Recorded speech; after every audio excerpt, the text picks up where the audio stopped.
అదే RTV app వార్తల్ని క్షణాల్లో చదివే అవకాశం ఉంటుంది. ఒక న్యూస్ పేపర్, ఒక టెలివిజన్ ఛానల్ మీ చేతుల్లో ఎప్పుడూ ఉంటాయి. నిన్నటి దినాన ఏదైతే మున్సిపల్ అడ్మినిస్ట్రేషన్ అర్బన్ డెవలప్మెంట్ డిపార్ట్మెంట్కి సంబంధించి ఒక జీవో రిలీజ్ చేయడం జరిగింది. కడప నగర మేయర్ సురేష్ బాబు గారిని పదవి నుంచి తొలగిస్తూ ఉత్తర్వులు ఇవ్వడం జరిగింది. ఈ పరిస్థితులు చూస్తూ ఉంటే ఈ రాష్ట్రంలో ఎవరికైనా ఒకటే న్యాయం, ఒకే చట్టం. ఈరోజు న్యాయం గెలిచింది అనిపిస్తూ ఉంది. ఎందుకంటే తప్పు చేస్తే ఎంతటి వారైనా సరే తప్పకుండా శిక్షకు వాళ్ళ శిక్ష నుంచి తప్పించుకోలేరనే విషయాన్ని ఇవాళ ఈ ప్రభుత్వం రుజువు చేసి చూపించింది. అయితే నిన్నటి నుంచి చూస్తూ ఉంటే కొన్ని మాధ్యమాలలో రకరకాల వైఎస్ఆర్ కాంగ్రెస్ పార్టీకి సంబంధించిన నాయకులందరూ కూడా వాళ్ళ ఇష్టానికి మాట్లాడే పరిస్థితులు మనం చూస్తూ ఉన్నాం. మేయర్ గారిని ఏదైతే మున్సిపల్ కార్పొరేషన్ మేయర్గా ఎందుకు తొలగించారనే విషయాన్ని వాళ్ళు చెప్పకుండా తప్పుదోవ పట్టించే కార్యక్రమం చేస్తూ ఉన్నారు. ఏదైతే మున్సిపల్ చట్టం జిహెచ్ఎంసీ యాక్ట్ 1955 అనుసరించి ఆ యాక్ట్లో కొన్ని నియమాలు ఉన్నాయి. ఎవరైతే ఉన్నత పదవుల్లో ఉన్నారో, ఎవరైతే ప్రజల చేత ఎన్నుకోబడ్డారో వాళ్ళకు సంబంధించి వాళ్ళు ఇంట్లో వాళ్ళ కొడుకులు కానీ వాళ్ళ సంబంధించిన భార్య వాళ్ళకి ఎవరైనా సరే వాళ్ళ రిలేషన్ ఏది కూడా ఆ కార్పొరేషన్ పరిధిలో వర్కులు చేయకూడదు అనేది ఒక చట్టం ఉంది. ఆ చట్టాన్ని అనుసరించి నిజంగా ఇన్ని సంవత్సరాలు మేయర్గా కొనసాగి ఏదైతే ఇవాళ ఆ జిహెచ్ఎంసీ యాక్ట్ 1955లో లోబడి వాళ్ళకి తెలియకపోవడం నిజంగా బాధాకరం. ఇవాళ ఆ విషయాన్ని పక్కదోవ పట్టించడానికి రకరకాల ఆరోపణలు, ప్రభుత్వం మీద, ఎమ్మెల్యే గారి మీద రకరకాల ఆరోపణలు. ఎక్కడి నుంచి మొదలు పెట్టినారంటే చెత్త వేసే కార్యక్రమం అని చెప్పి ఏదో. అసలు ఈ కూటమి ప్రభుత్వం ఏర్పడిన తరువాత చెత్త పన్ను రద్దు చేసి ప్రజలందరి దగ్గర కూడా చెత్తను ఫ్రీగా సేకరించాలా అని చెప్పి ఒక నిర్ణయం తీసుకోవడం జరిగింది. అయితే ఆ నిర్ణయాన్ని అడ్డు పెట్టుకొని ఈ కడప మొత్తం శానిటేషన్కి సంబంధించిన వర్క్ జరగకుండా కుట్ర పన్నిన మాట వాస్తవం కాదా అని చెప్పి మిమ్మల్ని అడుగుతూ ఉన్నాం. ఆ రోజు ఏదో చెత్త మేయర్ గారి ఇంటి దగ్గర వేయడం, దాన్ని వెంటనే పోలీసు వారు వాళ్ళ మీద పోలీస్ కేసు నమోదు చేసి దర్యాప్తు దిశలో ఉంది కాబట్టి, ఇప్పుడు ఆ కేసు దర్యాప్తు దిశలో ఉంది కాబట్టి ఈ కడప నియోజకవర్గం వైఎస్ఆర్ కాంగ్రెస్ పార్టీకి కంచుకోట లాంటి నియోజకవర్గం కోల్పోవడంతో దిక్కుదోచక ఏదైతే అధిష్టానం దగ్గర మంచి మార్కులు కొట్టాలి, లేకుంటే అధిష్టానం దగ్గర పలుకుబడిని పెంచుకునే కార్యక్రమంలో భాగంగా మేము ఈ కూటమి ప్రభుత్వంతో పోరాటం చేస్తున్నామని చెప్పి అక్కడి నుంచి మొదలు పెట్టడం జరిగింది. ఎప్పుడు కూడా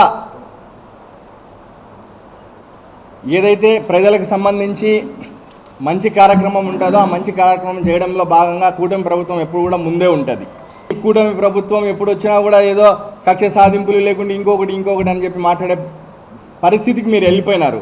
దయచేసి మీరు ఈ నియోజకవర్గ కడప నగర ప్రజలైతేనేమి, రాష్ట్ర ప్రజలు ఏదైతే సోషల్ మీడియా చూస్తున్నారో వీళ్ళంతా కూడా, మీడియా చూసే ప్రజలందరూ కూడా నేను చెప్పేది ఒకటే, వీళ్ళు ఏదైతే తప్పుదోవ పట్టించే కార్యక్రమం చేస్తూ ఉన్నారో, ఏదో కుర్చీకి సంబంధించి వేయలేదు కాబట్టి మేయర్ని తొలగించినారు అనేది తప్పు, అది అవాస్తవము. ఏదైతే మీరు వర్ధిని కన్స్ట్రక్షన్స్ అనే పేరుతో మీ అబ్బాయి, మీ భార్య గారు వాళ్ళు ఏవైతే అక్కడ వర్కులు చేసినారో అది జిహెచ్ఎంసీ యాక్ట్ 1955 ప్రకారం అది విరుద్ధం కాబట్టి దాన్ని సంబంధించి ఈరోజు ప్రభుత్వం ఒక నిర్ణయం తీసుకోవడం జరిగింది. అంతే తప్ప మీరు చెప్తా ఉన్నట్టు ఏదో కక్ష సాధింపులో మిమ్మల్ని ఏదో బలవంతంగా, ఇప్పుడు ఏదైనా ఒక విషయం ఉన్నప్పుడు ఒకవేళ ఒక వ్యక్తి పైన కక్ష సాధింపు చేయాలన్నా కూడా ఏదో ఒక అవకాశం ఏదో ఒక అంటే రైట్ రైల్గా ఒక ప్రూఫ్ దొరికితే తప్ప ఎవరిని ఏం చేసే పరిస్థితి ఉండదు కదా. ఏదో మనకు నచ్చితే మనకి ఎవరి మీద పడితే వాళ్ళ మీద కోపం వచ్చిందని వాళ్ళని ఏదో తీసేసేది, అది మన చట్టం మన చేతిలో ఏమి ఉండదు కదా. కాబట్టి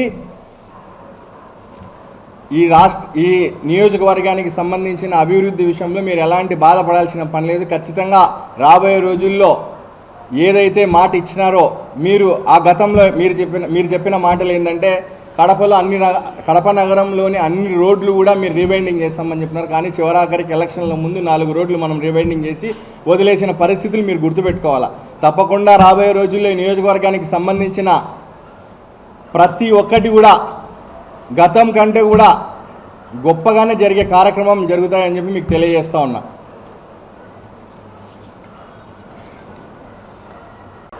నిన్నటి దినం మేయర్ సురేష్ బాబు గారికి ఒక జీవో ఇవ్వడం జరిగింది, ఆయన తొలగించినట్లు.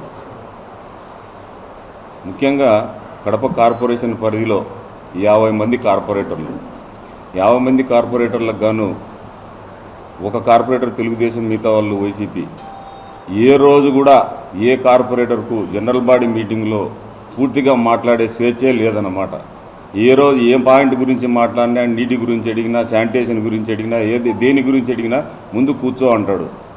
మాకు ఏ రోజు స్వాతంత్రం లేదు, కార్పొరేటర్లు మాట్లాడింది లేదు. ఈరోజు అతనికి అర్థమవుతూ ఉంటుంది ఎందుకు మనం ఇంత కార్పొరేటర్లు ఇబ్బంది పెట్టినా ఏదో విధంగా మేము మా డివిజన్కి సంబంధించిన పనులు మేము చేసుకుంటూ పోతూ ఉంటాం.